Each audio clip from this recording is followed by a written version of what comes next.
Most people don't realize how much of their personal information is being bought and sold every day. Data brokers are making millions pulling details about you from public records and the internet, then packaging and selling it, usually without your consent. That's how your information lands in the hands of scammers, spammers, even stalkers. It's why you get endless robocalls and why ads seem to follow you everywhere. That's where Aura comes in.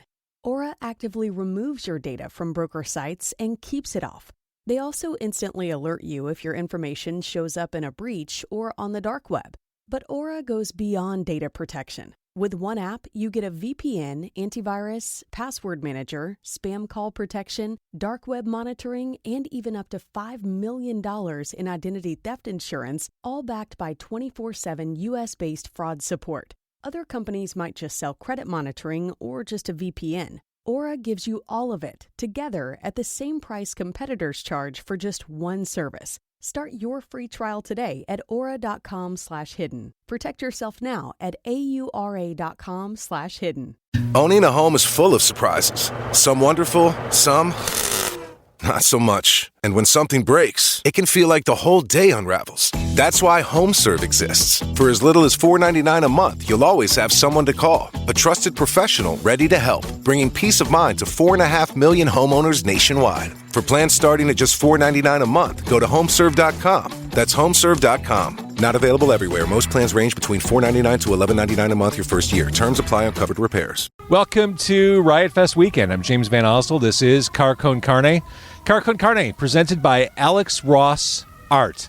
Alex Ross, legendary comic book, graphic novel creator, and he has a pretty cool YouTube channel, and here's Alex to tell you about that. Hi, this is Alex Ross. I appreciate you guys supporting our YouTube, and we create new content every week. I hope you will continue to support us, and please subscribe.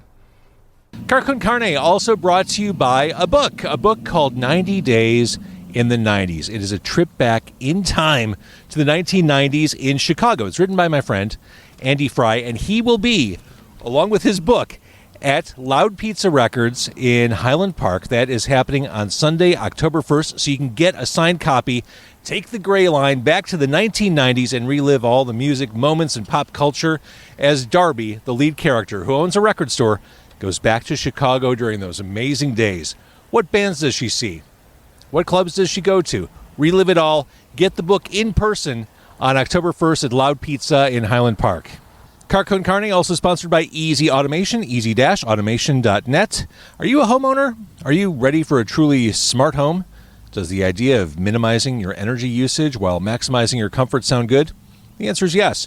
Easy Automation will help you find a customized solution that is right for you. Their team has more than 30 years of collective experience in the industry and will tailor a service package that fits your lifestyle and needs. Doesn't hurt just to get a quote. Find out more. Go to easy-automation.net or call 630-730-3728, 630-730-3728. So I am in front of Riot Fest, and when I got credentialed for Riot Fest, I reached out to Mark Rose from Spitalfield, and I said, hey, before or after you guys play at Riot Fest, we should do an interview in the media area. And Mark said, cool, not a bad idea. I have a better idea. That idea was to do a live event, a live Q&A session at one of our favorite restaurants, Beard and Belly in Edgewater. Mark played a couple of acoustic songs, but before it, we had a solid 25, 30-minute chat interview about the band. It was Mark and TJ from Spitalfield, and that is what you're about to watch/see. This is Con Carne. We are clearly in front of Riot Fest. Welcome to Beard and Belly. Thank you all for being here tonight. It's probably a given, but who here is going to Riot Fest this weekend? Here's the great thing. Before our feet hurt, we wreck our clothes, our backs hurt, we can sit down and enjoy tonight's band. We can eat good food and drink awesome beer as we do it. Let's enjoy being adults here for tonight, and then this weekend we'll get stupid. So to introduce myself, I'm James Van Ostel. This is being recorded for a podcast I do called Con Carne, so thank you for, by extension, being part of that. And tonight, we broke our plans to play games with our hearts. I get it. I like that. Uh-huh. Please welcome TJ and Mark from Spitalfield. So later on, they're going to play for us. But before we get there, this is a monumental moment. We're 20 years after the seminal release. Why do big albums have to be seminal? Why can't they just be significant or important? You're right. The seminal album, Remember Right Now, was released 20 years ago. And you're touring behind it for the first time in 20 years, kind of. I want to talk about the album, but before we get there, when that album came out, we joined Spitalfield in Progress. You were a band for about 5 years before that point. Take us back to the origin story, when you were bitten by a radioactive spider and became a band. I would love to. And hey, give it up for James Van Osdale, everybody. Thanks for hosting this. And shout out to Beard and Belly, being our wonderful host. We're going to have someone from Beard and Belly speak just in a few minutes after we get through this first portion. But yeah, you know, the thing is, James, that we started because, well, Spitalfield started because we were all in other bands that were very different than that. We were in hardcore bands and ska bands and punk bands, and our original guitar player's older brother brought home some records for us to check out. It was the Get Up Kids Woodson EP, and it was Texas Is the Reason, 3-song, self-titled, and Promise Ring, Nothing Feels Good. And we listened to those records and we thought, we want to start a band like that. And we did. And it was a side project for the first couple of years. And, you know, at those local shows that we were playing, it was kind of like, okay, but what about your hardcore band? Let's get to your hardcore band. So we were always doing that. And then eventually it shifted to become the focus. Interestingly, we're celebrating the 20th anniversary of Remember Right Now. I've got to think at this point the album is as old as you guys probably were when you recorded that album. That's right. That's correct. Yeah, when we recorded Remember Right Now, I was 19. So it came out when I was 19, and then soon thereafter I turned 20. But you're right on with that. Could you have imagined at that age that we'd be talking about this record in 2023? Definitely not. No. No. And when we were making this record, it's like you've got your whole life to make your first, like, quote unquote big record, right? It's like all the things you're doing beforehand, all the development, the local shows, the local touring, the regional touring, working with local labels and et cetera.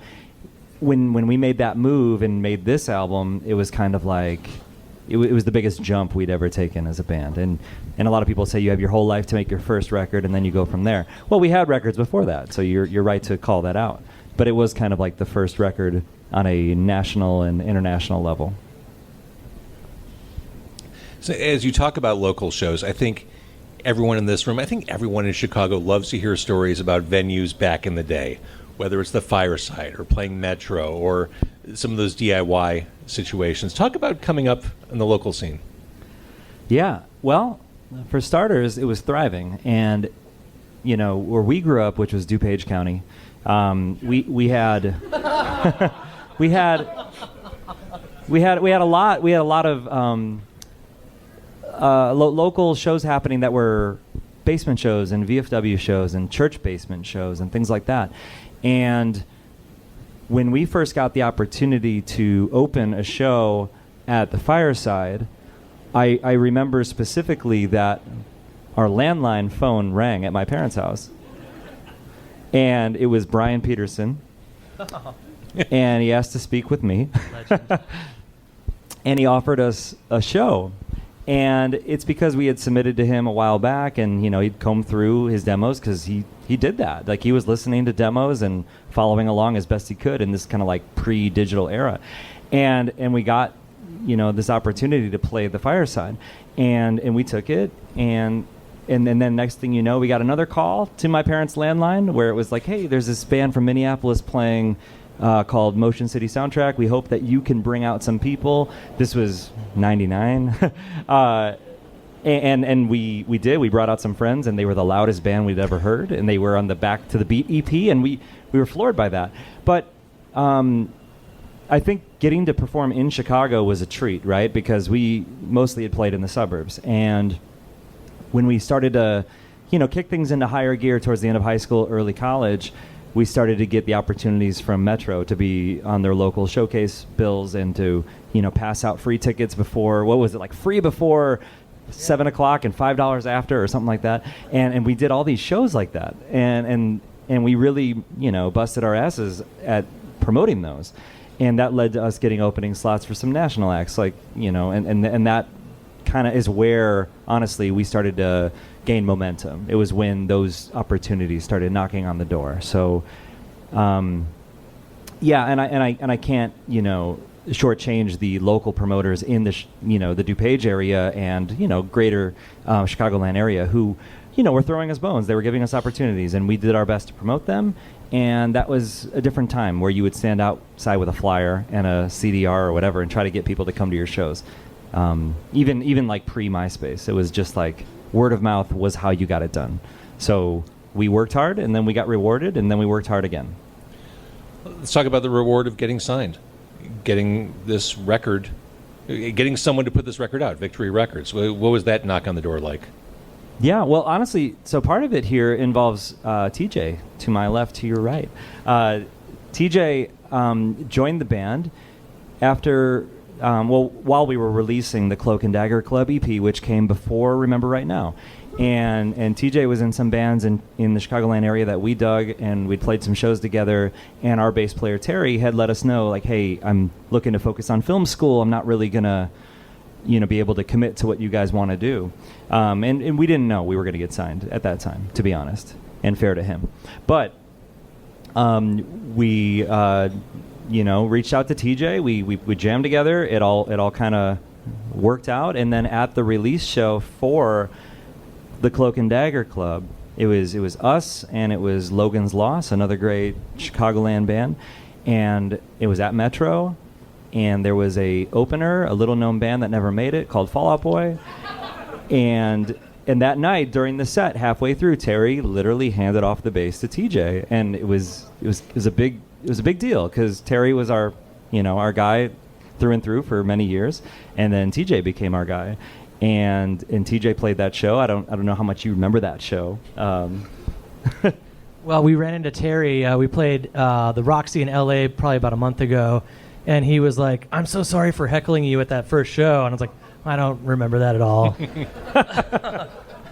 But yeah, getting to play the Metro was totally insane because my first show ever, probably in 7th or 8th grade, my friend's dad took us to see Dinosaur Jr. at the Metro. And all of a sudden now I'm playing there. So absolutely amazing. Yeah, and having TJ up there was great. And it kind of felt like the next chapter had begun, and it wasn't too long after releasing that EP that we ended up, signing a deal and getting ready to make Remember Right Now, and we were splitting time really, like getting ready for Remember Right Now, splitting time between my parents' place out in Glen Ellen and your parents' place in Lake Forest, and it was just everything felt like what could come next, right? Like a lot of that record was about who are we right now and what is coming next. And we wrote so many songs about the future that we now have lived through. But, those drives to Lake Forest and being on the highway and getting off at Half Day Road, like there was, I was in my dad's Buick that he let me use. But it was like there was so much about that was just excitement. It was excitement about maybe what we could accomplish or what was possibly on the table for us. And I felt like the addition of TJ, it brought in this other dimension that we hadn't had before. And Terry was a great bass player too, and I love the bass lines he wrote on our first record and first EP and everything else. But there's one thing about Remember Right Now people talk to me about, and it's the bass tone. So that's all TJ. Well, can we talk about the songs? Would love to. All right, so there are some Spitalfield fans here who've been with you for a while. Anyone have a favorite song on the album?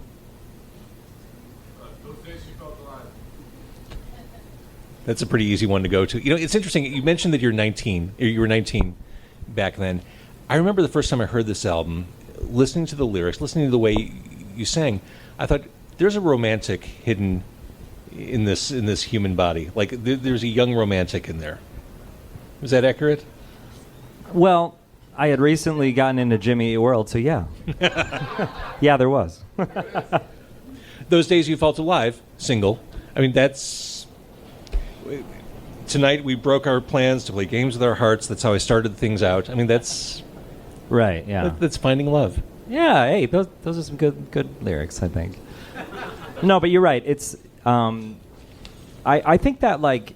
Honestly, what makes our band happen is the fact that everybody has something else they bring to the table alongside the lyric writing and the songwriting. Because, you know, for me, it was really bringing an idea to the table and have everybody fill it in, right? And that's what makes a band happen. And I feel like, you know, we've all seen what happens with much bigger artists that made it to a different level than us, with like behind the music and all these stories and stuff, where there's a lot of conflicting personalities and interests. But really, those kind of like conflicting personalities and interests is kind of what made our sound what it was. And, you know, it was, we were kind of wearing our influences on our sleeves, but we were putting together a lot of different influences. So by default, we had a unique sound, and especially that record. Remember right now, sonically, with the help of Sean O'Keefe and, you know, everyone else that was working on that record, it just sounded a little bit different than all the other records at that time. And I'm happy about that, because that helps it stand out.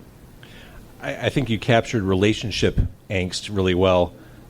Kill the drama. Please just kill the drama. Go to sleep. We'll talk tomorrow. I remember that, yeah.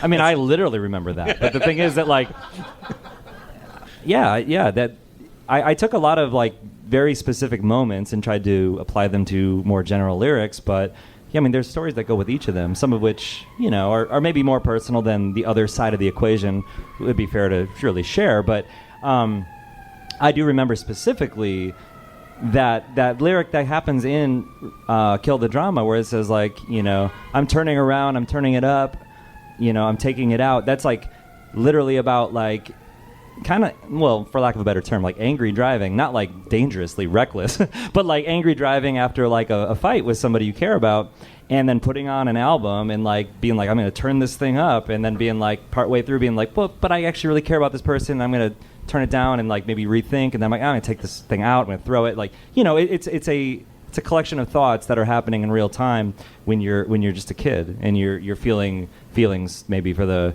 first time that have real value. I should probably know the answer to this. Who's Fairweather Friend about? Well, we were saying it's Bruno Mars. Yeah, we say it's Bruno Mars, and then it happened when we found out that Bruno's not actually from Mars. That's correct. So that was, TJ was bummed about that. No, that actually, you know, Fairweather Friend is one of the... Everyone's got a Fairweather Friend, basically. That's correct. Everybody does. And that is one of the songs on the record that TJ sings the lead on. And yeah, I don't know how much more you want to go into that one, but... that's a TJ. It's just a general thing. Everyone's got that friend. You think they're a friend, and then things happen, and you realize they're just trying to use you, or I don't know. Greener pastures. Yeah. Right? They're looking for them. Now, I could have sworn I saw someone eating the poutine tonight. Did I see someone eating poutine back there? Yeah. Which brings me to Make My Heart Attack on the album. To be fair, I love the poutine here. It's ridiculous. It's awesome. This has one of the biggest hooks on the entire album, and I'm a big fan of album sequencing and like learning about what led to that. This seems like an odd one to place at the end. Yeah, you're right. I will say that a lot of the like initial reviews that came out for the record all said front-loaded, right? That it was like, and I kind of agree. It's like 1 through 5 are like a lot of the slammers from the record. But as we revisit this album, you know, I start to really dig into some of the back half of the record, and of course it does close very strong. And a lot of people do, if they hung with it the whole time, that is a song they really like. And I agree, it was a big closer. Makes me question, you know, songs 6, 7, 8, and 9. But at the same time, like I said, we're reconnecting with those songs and doing the whole album top to bottom. Track 6 is In the Same Lifetime, which has become like my favorite song to play on this 20-year tour. Maybe just because I'm looking at it through a different lens and connecting with the song in a different way.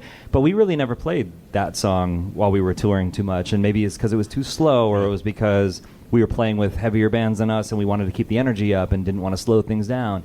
But when you are headlining to a room of people that are there just to see you, and that's the thing about this tour, is that whether it's a smaller show or a bigger show, the common thread is that everybody there wants to be there, and they're all there with a connection to this music for some reason or another. And while playing that slow jam is one of the times I can really look out and survey the crowd a little bit, and I see a lot of people, you know, really dialed into it, and I usually get more emotional during that song than I do during others, just thinking about, you know, my own music career, my life, and like getting the opportunity to do this again and wondering when that comes to a close or whatever. So I think that some of those deeper cuts later in the record become the biggest fans' like favorite tracks for different reasons, because they dig into the record in a different way. But yeah, it was an odd choice to close with such a banger. Such a banger.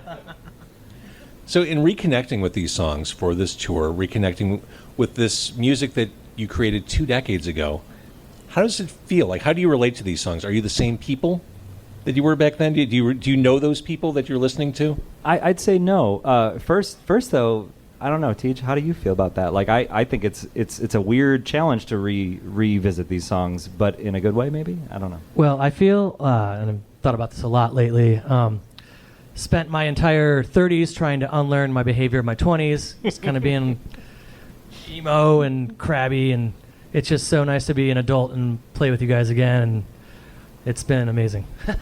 Yeah, that's kind of right on, right? It's like when this record came out, and I had mentioned it earlier, we had written it about kind of the unknown, right? It's about like, who are we right now and what's about to happen, and all these songs are kind of this like coming of age, like, what's up next? What are we doing? Are we going to quit our jobs and get out of school and get into a van? And like, we did. But the difference now is that we literally lived that life. So all the question marks about like what's coming next, we've now been through it all. And for better or for worse, here we are with a different outlook and a different approach to it. And something that I say on stage pretty much at all of these shows is like, we don't take this for granted that we get to play music together again, because a lot of bands don't get that opportunity. And knowing that there's records out there that matter a lot to me and matter a lot to every band member, and like the records that kind of made us who we are, to see people in the crowd who then come up to tell us that this is that record for them is nothing short of overwhelming. And, I don't want to take that for granted, and I hope I never do. And as a musician, it's like, yeah, these songs are 20 years old now, which is crazy. 20 is a big number. But, these songs poured out of us at that time, and people connected with it, and they held on to it. So, the other thing I say on stage is, like, we can reconnect with these songs with who we are now, and we're all here. If we're here, we made it. And we're celebrating music and live music and each other and the experience. So, I mean, when Dan came up with the album title, Remember Right Now, I was like, that's it. And, Dan, who doesn't like write a lot of the lyrics or anything like that, had come through with album title after album title that really summed up how we were feeling. And in fact, all 3 of the Victory albums, Remember Right Now, Stop Doing Bad Things, and Better Than Knowing Where You Are, those all came from Dan. And it was almost like he could summarize everything better than I could after, I wrote a lot of the lyrics and whatnot, but it was really cool. Listening to you talk, Mark, you're a very positive, very well-spoken person. Am I Ready always struck me as a motivational song, a blast of positivity. Yeah. For someone who's 19 or 20, I don't think I stopped being cynical till I was like 42. So to have that kind of positivity at that age, that's kind of rare. Yeah, and there's a very specific story that goes with Am I Ready? So I'm glad you brought it up. And, this is somebody, it was written about or for somebody that we care about deeply, and TJ knows him. His name is Aaron Malott, and Aaron was kind of that figure in my life and in the band's life that when we were first trying to make a go of it, he was putting himself out there on our behalf. Now, he was not managing us, he was not booking us, but what he was doing was offering to help connect dots everywhere he could. and he was a director at a sports complex where he was, doing like, youth sports and stuff like that, and he would start repurposing rooms there to hold concerts, and he would always give us opportunities to play these shows. And then when we were booking our first tour ever, he was the one that said, hey, I'll drive the minivan, and hey, Mom and Dad, don't worry, I'm going to take care of these guys. And he was just a few years older than us, but it felt like an eternity at that time. And Aaron was out there like just through every step of the way. And when we got to a point where we were starting to talk to labels that were, above and beyond the local labels we've been working with, Aaron was excited for us, and when we signed the deal, I remember, he was out with us that night, and we had a good talk and stuff, and he said, hey, like, I've driven you guys across the country, I've put money in from my own pocket into recordings and into release stuff, and that was all stuff that I wanted to do for you guys, and now you've got this opportunity, and I'm going to shift gears, and I'm going to follow a different path, and I'm going to become a teacher. And I was like, well, you're one of the best teachers I've ever met for many reasons, so I would love it if you did that. And when he took that step forward in his life to get away from the music scene and booking shows and being a promoter and helping us and followed his own passion, we wrote this song, Am I Ready, for him. And I remember driving around with him in his SUV when we had the first board mix of this album, and we went out because we used to just drive around in his SUV and just drive and listen to music, and I put it on and we were listening, and he was blown away by the recording quality, and he was so excited for us, and we got to Am I Ready, and I was like, this one's for you. And there's a lyric in there that says, you make that brand new shirt and tie look good, and a lot of people were probably thinking at the moment, like, brand new shirt, you're probably thinking the band Brand New. And the reality was I was talking about him going into his first day of teaching where he was wearing a shirt and tie and, was Mr. Malott instead of just being Aaron. And, it was a special moment that we had there. But I do think that song, you're right, it's uplifting, it's positive, it's all these things. But it's like a song that has allowed me to do other things too. Like I've gone into my mom's first grade classroom and played that song with their kids, and we get to the call and answer, and they answer, am I ready? Yes, you're ready. And they're all into it, and it's powerful stuff. So the song has taken on so many different iterations and meanings, and I hope that everybody that likes that song can apply it to whatever challenge they've got coming up. But yeah, I mean, that song was specifically for our buddy Aaron, who did so much for us. Well, speaking of that kind of positivity, you're sharing a stage with Insane Clown Posse this weekend as part of Riot Fest. Finally made it. This lineup for this stage, for the Rebel stage, Corey Feldman. Yeah. High Viz, you, Steve Ignorant Band / Crass, Issue Tune, Sleep Token, and ICP. That's a day. That right there, that's a festival in and of itself, and that's just one stage. Also, Issue Tune is Hannibal Buress, if you didn't know that. Okay. Yeah, so this stage is wild. I mean, they're like, here's all these normal stages, and here's your stage. So I know you've done Riot Fest before, but how do you feel heading into? I mean, this is the big hometown festival. This is the thing. How do you feel going into this weekend? Feeling pretty good. Teach, how you feeling? I'm excited because I was not able to play the first one you guys did, so I am very excited for this.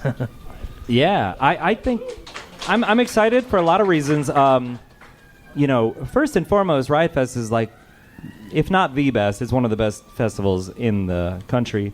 And, we're a little biased. It's in our backyard, and we have a lot of people that work there that we know. But it's also fantastic. And going into this Riot Fest, the biggest difference between this one and the one 5 years ago when we did this 15-year for Remember Right Now is that we've kind of been an active band now this entire year. So that one in 2018, it floored us. The opportunity was amazing. We crash course got together. We rehearsed for a couple days. We did a pre-warm-up show at the G-Man next door to Metro. And then we got out there and we laid it all out there, and then it was over. And it was like, as we finish our final chords, we're like, guess we're done. This time around, it'll be our 50th city of the year, which is crazy. I did not even know that. Yeah, and 50. And it's like this year we said yes. We said yes to the dress. We did. There were opportunities coming, and we were taking them, and it was like, we had an agent telling us, like, hey, like, there's kind of a hunger for the anniversary stuff. There's this window's opening. We've all seen what happened with, like, when we were young, and all these festivals that are starting to curate, single-day festivals with, like, bands of a certain, era, like, playing together and people coming out. And I, remember having the talk, like, with my wife, Liz, where I was like, well, if not now, when, for real? Because I don't know. Like, I don't know when these opportunities come back around. So, we started reaching out to everybody involved with Remember Right Now, being like, hey, no pressure. Do you want to do this year? And if so, we can make it work for you. And while we were kicking around those ideas, we got this incredible offer to go on a tour with Hawthorne Heights and Armor for Sleep, where they were like, hey, you open this tour for us. And it was like 3 weeks straight. And we were like, whoa. We were talking about weekends. We were talking about, like, how do we ease back into this and figure it out? And we made it work.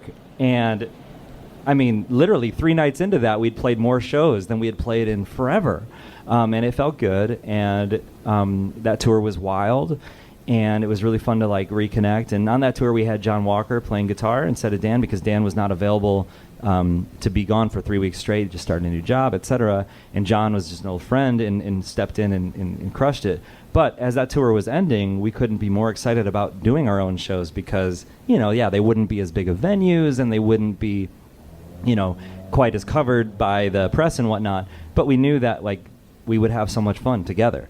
And first and foremost, playing music together was just the best. And it felt great. And I can't believe Riot Fest is already here, because now I'm like, wait a minute, we're done? Like, oh man, okay, here it is. Well, are you? Don't know. I don't know. I just think that, like, maybe now more than ever, and I don't know, I don't want to speak for Tej, or, Dan's not here, so I can speak for him maybe.